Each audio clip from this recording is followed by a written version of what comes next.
¿Existen paralelismos entre el partido político Podemos en España, de extrema izquierda, y el movimiento Semilla en Guatemala?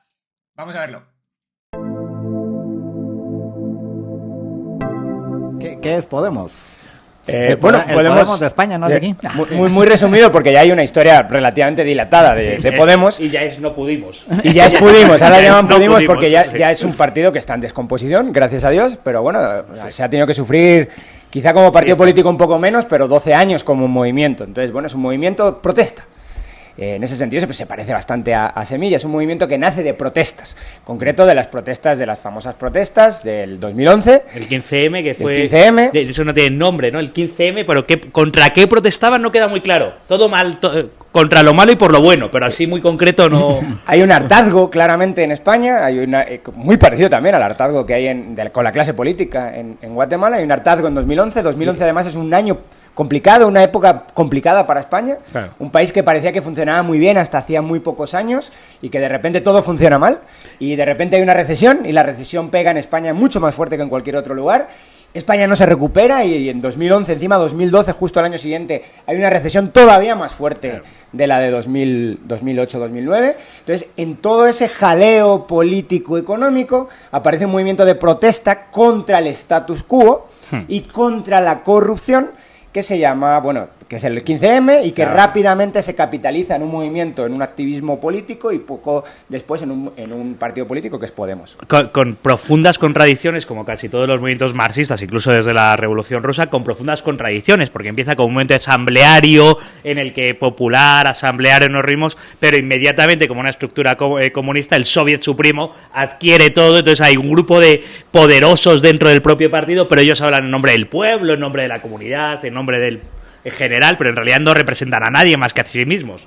Sí, y bueno, más paralelismos con la situación de Guatemala, aunque yo creo que en Guatemala la situación no es de recesión económica, como sí era en España, es decir, probablemente la narrativa es la misma, aunque probablemente hay más, una queja más entendible en el caso de España en 2011 que en el caso de Guatemala en 2023, por mucho que el nivel de desarrollo sea muy inferior en Guatemala, claramente en Guatemala la tendencia es hacia un crecimiento y hacia una mejora constante, probablemente no tan rápida como debería y todas esas cosas lo podemos debatir, pero una mejora constante, y en España no. En España, de hecho, está estancada y sigue estancada. Bueno, está estancada desde el 2008, o sea, son 15 años ahora y en aquel entonces, pero también es un problema década y media perdida. De clase media universitaria. O sea, es una protesta que ellos se dicen a sí mismos social, pero en el fondo los que estaban en la plaza, en la Puerta del Sol, el 15M era clase media universitaria que no estaba todavía mejor, pero no estamos hablando de la clase realmente baja o muy baja, no estamos hablando clase media universitaria urbanita pretendiendo aspirar, pero ellos hablaban en nombre de la pobreza o en nombre de todos cuando no era verdad. Y buscando los paralelismos, ¿era gente joven? Sí, igual, sí. Muy parecido. Igual, gente joven que todavía se considera joven porque no crecen nunca, pero gente joven en 2011. Bueno, era nuestra generación. En 2011 era gente que tenía 30 años y se creía joven, porque en América Latina, gracias a Dios, ya cuando tienes 25 ya espabila, ¿no? Pero en España tienes 40 y todavía te crees que eres joven, como ya el ridículo ya se hay que dejarlo atrás. Sí, entonces también es un movimiento de gente joven, clase media acomodada, incluso media alta, universitarios, que simplemente están en contra de lo que ellos llaman el sistema. ¿Qué es el sistema? Sabe Dios, ellos tampoco lo saben definir muy bien.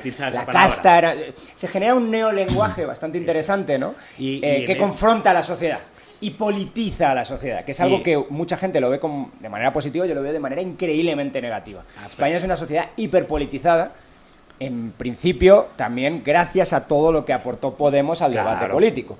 España no era una sociedad politizada hace 20 años, hoy sí lo es. Guatemala no es una sociedad politizada, hoy lo está empezando a ser. Hay dos cosas con respecto a la hiperpolitización. Uy, perdona. ¿Cómo definirías en ese contexto politizada? Eso es lo que quería decir. Justo, estaba yendo en esa dirección. La hiperpolitización es no quedan espacios donde hablemos personas de distintas ideologías sin necesariamente tener que hablar de política. Yo llegué a Ecuador y a mí me sorprendió que en Ecuador uno no podía montarse en un taxi, entonces, ahora en un Uber o así, y andar 2 cuadras sin que te enteres de la posición política del conductor. Y es como, oiga, yo creo que usted me cuente de qué equipo de fútbol está, no de qué posición. Pero es que espacios intermedios son iglesias, son ligas de fútbol, son coros, son mingas o actividades agrarias en las que participamos todos como comunidad. Oiga, me da igual usted a lo que vote o deje de votar, no es el tema en el que estamos hablando, vamos a hablar de fútbol. Y el hiperpolitización es que todo aspecto de tu vida es político. Que, ojo, ellos lo teorizan explícitamente y dicen lo personal es político. Es unas mayores barrabasadas imbecilidades que dice la izquierda posmoderna. Lo personal es político. No, lo personal es personal y lo político es político. Pero ellos explícitamente quieren hacerlo todo político y eso te lleva a que no haya espacios intermedios. Sí, bueno, por politización lo puedes ver en... Eso es, te montas en un Uber, en un taxi, hablas con la familia.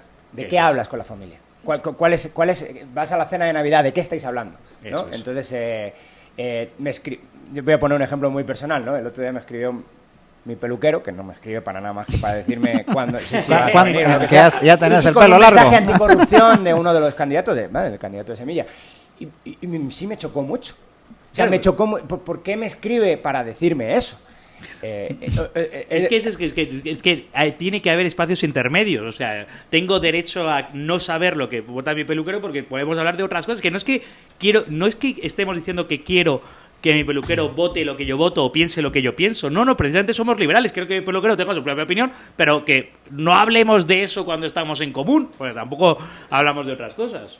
Sí, además, bueno, ya sea tu peluquero, el taxista o lo que sea, en un mercado, en una situación no politizada, los dos salimos ganando. Es el juego, si hay juego suma cero o no. En un mercado político, el juego sí es suma cero. El ganador se lo lleva todo. Entonces, en ese sentido, pues o ganan los tuyos o ganan los míos. Claro. Y en un debate político, aunque sea a ese nivel muy micro, si lo quieres ver así, de 1 a 1, o tienes razón tú o tengo razón yo, y las relaciones sociales se tensan. Entonces, esto...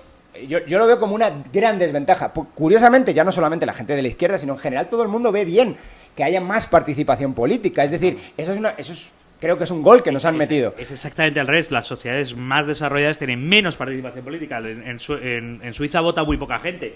Porque la política no ocupa cada aspecto de mi vida, luego me da un poquito igual. Es como... Y es muy descentralizada. De hecho, Suiza es el ejemplo que pone... aquí en mi barrio. El problema, ahí me puedo involucrar porque tengo un conocimiento de primera mano. Y es un problema de gestión puramente, pues eso, descentralizado con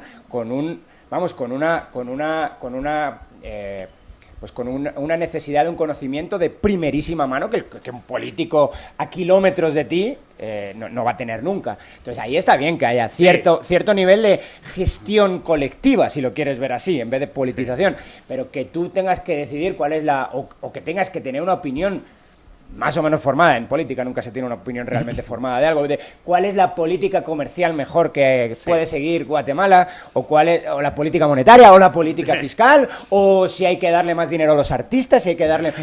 Esas cosas no van a ser nunca un win-win. Claro. Vamos a ir a una pausa ahorita, pero cuando regresemos tal vez podamos hablar ya un poco de por qué es que ustedes trajeron este tema a colación y cuáles son las similitudes que ven. Y tanto con Podemos como con el correísmo, que es aquí de lo que quiere hablar Luis. No, pero está bien, porque es parte del socialismo del siglo XXI, claro, donde sinceramente los dos candidatos presidenciales que hay ahora en Guatemala se acercan bastante a ello. Claro, el bolivarianismo. Ahí vamos. Así es. Y bueno, hasta aquí llega el vídeo de hoy. Si te ha gustado, déjame like y suscríbete al canal y dale a la campanita. Y si quieres colaborar con el canal, en el primer comentario te dejo mi cuenta de Patreon. Nos vemos en el próximo vídeo.